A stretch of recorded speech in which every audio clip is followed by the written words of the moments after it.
در روزگاری دور، جایی آن سوی افقهای فراموش شده، شهری طلایی در دل دریا آرام گرفته بود. شهری که قصه‌هایش چون نسیم غروب هنوز بر پهنه آبها زمزمه می‌شد. شهر فراموش شده زیر دریا، جایی که رازها در تاریکی آب خفتند. هیچ کس نمی‌دانست چه بر سر آن آمده. تنها ستون‌های شکسته و سایه‌های لرزان میان جلبک‌ها از شکوه گذشته آن نجوا می‌کردند. اما سرنوشت گاه داستان‌های کهن را دوباره می‌نویسد و این بار آغاز قصه دختری بود به نام لیا.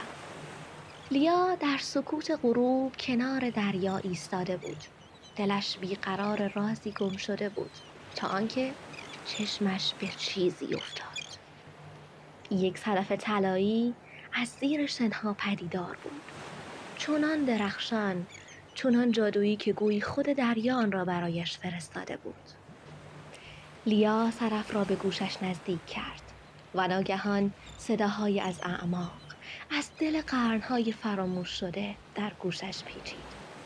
زمزمه هایی که نام یک شهر را می‌خواندند. آبها به آرامی کنار رفتند.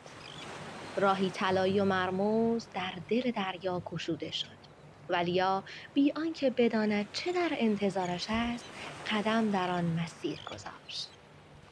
در دل دریا شهری طلایی در میان مه غوطه‌ور بود، با ستون‌های بلند و مجسمه‌هایی پوشیده از خزه. گویی زمان در اینجا متوقف شده بود.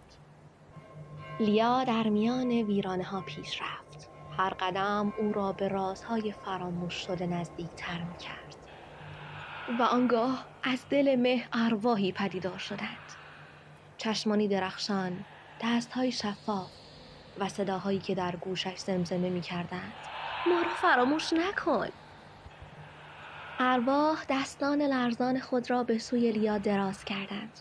آیا او می‌توانست طلسم را بشکند؟ آیا راز شهر فراموش شده را باز خواهد یافت؟ و اینک در میان مه و نور دختری ایستاده میان رویا و حقیقت. تو چه می‌اندیشی؟ اگر روزی صدایی از دل صدفی طلایی در گوش تو نجوا کند، آیا جرأت آن را خواهی داشت که به سوی شهر فراموش شده قدم بگذاری؟